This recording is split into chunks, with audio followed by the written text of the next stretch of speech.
കന്നിമൂല നോക്കിയിട്ടില്ല. അതാണ് രോഗം വിട്ടു പോകാത്തത്. കുളിമുറി അതിൻ്റെ സ്ഥാനം തെറ്റിയിട്ടുണ്ട്. അടുക്കള പ്രശ്നമാണ്, അടുപ്പിന് ദോഷമുണ്ട്, പറമ്പിന് ദോഷമുണ്ട്. അടുക്കള വെച്ചത് ശരിയായിട്ടില്ല. ബെഡ്റൂം വാസ്തു ദേവൻ കിടക്കുന്നിടത്താണ്. ഇങ്ങനെ വാസ്തുദേവൻ എന്ന പേര് പറഞ്ഞാലും അല്ലെങ്കിലുമൊക്കെ അതിനൊക്കെ അറബിയിലെ ചില പേരുകൾ ഇട്ടിട്ട് ഇങ്ങനെ വീടുകളിലേക്ക് നോട്ടത്തിന് വരുന്ന ചില കള്ളത്തങ്ങന്മാരുണ്ട്.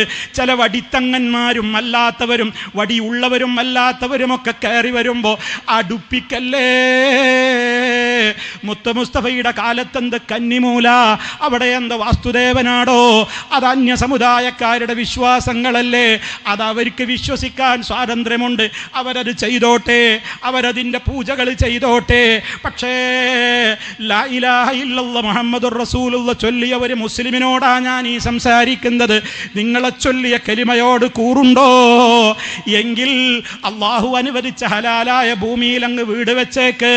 അവിടെയുള്ള കാറ്റും വെളിച്ചവുമൊക്കെ വരാനുള്ള സൗകര്യം നോക്കലല്ലാതെ അവിടെ ഒരു പോക്കുണ്ട്, ഇവിടെ ഒരു വരവുണ്ട്. അടുക്കളക്ക് ദോഷമുണ്ട്, പറമ്പിന് ദോഷമുണ്ട്, കിണറിന് പ്രശ്നമുണ്ട് എന്നൊക്കെ പറഞ്ഞ് വീട് പൊളിക്കാൻ വരുന്ന, അതുപോലെ തന്നെ ടോയ്ലറ്റ് പൊളിച്ചു നീക്കാൻ വരുന്ന, ബെഡ്റൂം പൊളിച്ചു നീക്കാൻ വരുന്ന, ലക്ഷങ്ങൾ കൊടുത്ത് വീടുണ്ടാക്കിയ പ്രവാസികളുടെ എത്രയോ വീടുകൾ ഇതുപോലെയുള്ള ആളുകൾ വന്നിട്ട് പൊളിക്കാൻ പറഞ്ഞിട്ടുണ്ട്. കാരണം എന്താണത്ര? അടുപ്പിൻ്റെ ദോഷം, പറമ്പിൻ്റെ ദോഷം, കിണറിൻ്റെ ദോഷം. അങ്ങനെയുള്ളവരെ സൂക്ഷിക്കണം. ഒരു മുസ്ലിയാർ പറയുന്നത് കേട്ടോ നിങ്ങൾ ഉമ്മമാരെ, വളരെ ഗൗരവമുണ്ട് മുസ്ലിയാക്കന്മാരുടെ ഇത്തരം പ്രചരണങ്ങൾ. അടുപ്പുമായി ബന്ധപ്പെട്ട് സ്ത്രീകൾക്കുണ്ടാകുന്ന ബുദ്ധിമുട്ടാണ് ഈ പറയുന്നത്. മാനസികമായ അസ്വസ്ഥത, പിരിമുറുക്കം, ശൈത്താനിയത്ത്, പൈശാചികമായ വിഭ്രാന്തി, പിന്നെ ദുസ്വഭാവം, ഇങ്ങനെ പലതും ചില കുടുംബങ്ങളിൽ നിന്നും ഉണ്ടാവാറുണ്ട്, കാണാറുണ്ട്. പ്രധാനമായും അടുപ്പ് തെക്ക് ഭാഗം വരുന്നവരിൽ 90%, അടുക്കളയുടെ തെക്കു ഭാഗം അടുപ്പ് വരുന്നവരിൽ 90% ആളുകൾക്കും ഈ അനുഭവമുണ്ട്. ഇനി തെക്ക് കിഴക്ക് എന്ന് പറയുന്നത് പിശാച് ശൈത്താൻ കുടിയിരിക്കുന്ന സ്ഥലമാണ്. തെക്ക് കിഴക്ക് ശൈത്താൻ കുടിയിരിക്കുക പറയുമ്പോൾ മാറിപ്പോകരുത്. തെക്ക് കിഴക്ക് ഭാഗം ശൈത്താൻ കുടിയുന്ന ഭാഗമാണ്. ഇത്തരം വീടുകളിൽ കൂടുതലായി കണ്ടുവരുന്ന സ്ത്രീകൾ പിഴച്ചു പോകുന്നത് വരെ കാണാൻ കഴിയും. അതുപോലെ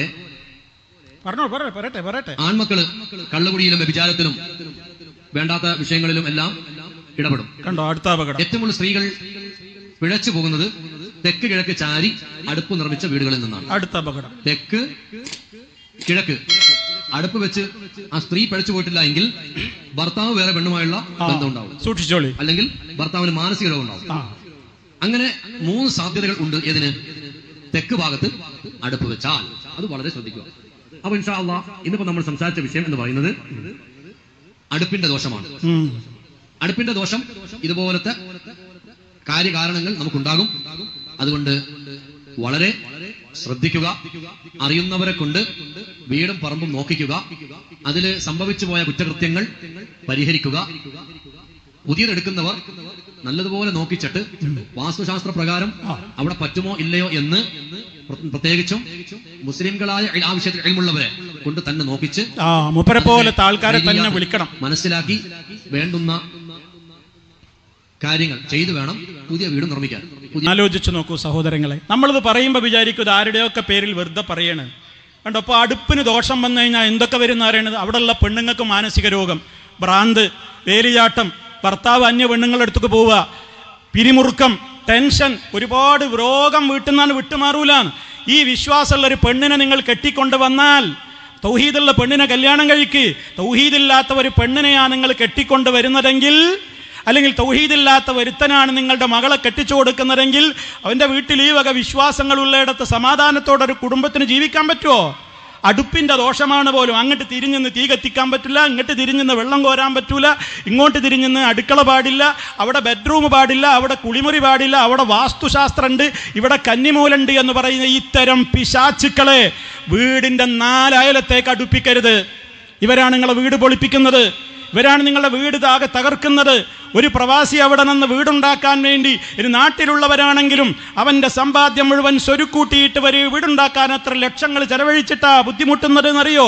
എന്നിട്ട് നിന്റെ ഹൗസ് വാമിങ് വരുമ്പോൾ പോലും ഇതേപോലെയുള്ള ചെകുത്താന്മാർ, മനുഷ്യ പിശാചുക്കൾ കയറി വന്നിട്ട് പറയും അസുഖണ്ടല്ലേ, പ്രയാസാണല്ലേ, തലവേദന വിട്ടുമാറുന്നില്ല അല്ലേ, ബെഡ്റൂമിൽ കാലുവഴുതി വീണുമല്ലേ, അടുക്കളയിൽ പ്രശ്നമാണല്ലേ, കുടുംബത്തിൽ ബുദ്ധിമുട്ടാണല്ലേ. അതെന്താ കാരണം എന്നറിയോ? ബെഡ്റൂം ശരിയല്ല, കക്കൂസ് ശരിയല്ല, ടോയ്ലറ്റ് ശരിയല്ല, അടുപ്പ് ശരിയല്ല, കിണറിന്റെ സ്ഥാനം ശരിയല്ല, പൊളിക്കണം. ഇത് പൊളിച്ച് നീക്കിയിട്ട് ഈ ശെകുത്താന്മാരുടെ വർത്തമാനം കേട്ടുകൊണ്ട് ഇത് പൊളിച്ച് നീക്കുന്ന ആളുകൾ, പ്രിയമുള്ളവരെ, ഈ ഫാമിലി കോൺഫറൻസ് അതിനാണ്. നിങ്ങളുടെ വീടുകളിൽ അത്തരം വിശ്വാസങ്ങൾ ഉണ്ടാവരുത്. രോഗം വന്നു കഴിഞ്ഞാൽ അത് റഹ്മാനായ റബ്ബാണ് രോഗം തരുന്നത്. ശിഫയാക്കേണ്ടത് എങ്ങനെയാണ്? നിങ്ങൾക്ക് വേദനയുണ്ടോ, നിങ്ങൾക്ക് പ്രയാസമുണ്ടോ, വേദനയുള്ള ഭാഗത്ത് കൈവക്ക്, 3 തവണ പറയുക ആത്മാർത്ഥമായി, ബിസ്മില്ലാ ബിസ്മില്ലാ ബിസ്മില്ലാ, അള്ളാഹുവിൻ്റെ നാമത്തിൽ, അള്ളാഹുവിൻ്റെ നാമത്തിൽ, അള്ളാഹുവിൻ്റെ നാമത്തിൽ. നിങ്ങൾക്ക് എവിടെയാണോ വേദന അവിടെ കൈവക്ക്. എന്നിട്ട് അടുത്ത ചോദ്യം 7 തവണ അള്ളാഹിനോട് ചോദിക്ക്. അസ്അലുല്ലാഹൽ അലീം അഊദു ബില്ലാഹി വഖുദ്റതിഹി മിൻ ശർരി മാ അജിദു വഉഹാദിറു അഊദു ബില്ലാഹി വഖുദ്റതിഹി മിൻ ശർരി മാ അജിദു വഉഹാദിറു അഊദു ബില്ലാഹ്. അല്ലാഹുവേ, അല്ലാഹുവിനോട് ഞാൻ കാവൽ തേടുകയാണ്, അല്ലാഹുവിൻ്റെ നാമത്തിൽ ചോദിക്കുകയാണ്, അവനോട് ഞാൻ കാവൽ തേടുകയാണ്. ബിഖുദ്റതി അഊദു ബില്ലാഹി വഖുദ്റതിഹി, അവൻ്റെ കഴിവിനെ മുൻനിർത്തി കൊണ്ട്, റബ്ബിന്റെ കുദറത്ത്, ആ കുദറത്തിൽ എനിക്ക് അടിയുറച്ച വിശ്വാസമുണ്ട്. ഞാനിതാ കാവൽ തേടുന്നു. എന്തില്ലെന്ന്?